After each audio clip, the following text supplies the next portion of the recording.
அனைவருக்கும் தமிழ் வணக்கம். நீங்கள் காம்படிட்டிவ் எக்ஸாமுக்கு ப்ரிப்பேர் பண்ணுறீங்களா? உங்களால் ஃபோக்கஸ் பண்ணி படிக்க முடியலையா? அப்போ இந்த வீடியோ உங்களுக்கு தான். உங்கள் ஃபோக்கஸை சிதறவிடாமல் ஒரே வழியில் வைக்க அனைவரும் சொல்லக்கூடிய விஷயம் என்னென்னா மெடிடேஷன். இது காம்படிட்டிவ் எக்ஸாம், பிஸ்னஸ் மேன் எல்லாருக்கும் பொருந்தும். அப்போ நாமளும் இதை சரியாக பண்ணால் நம்ம ஃபோக்கஸ் சரியாக இருக்கும், சிதறாது. யோகா அப்படின்னா நம்ம அதை பெரிய விஷயமா திங்க் பண்ணுறோம், ஆனால் அது அப்படி இல்லை. அது அணுகக்கூடிய முறை தான் அப்படி. அப்போது சரியான முறையில் அணுகணும்.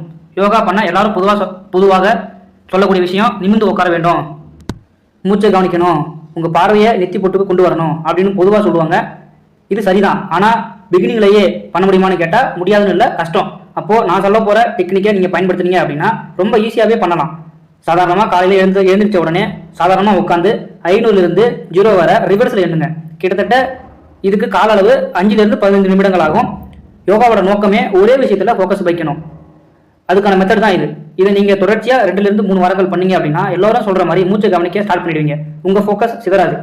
இதை பயன்படுத்தி படிப்பில் மட்டும் இல்லை, பிஸ்னஸில் கூட வெற்றி பெறலாம். நன்றி, வணக்கம்.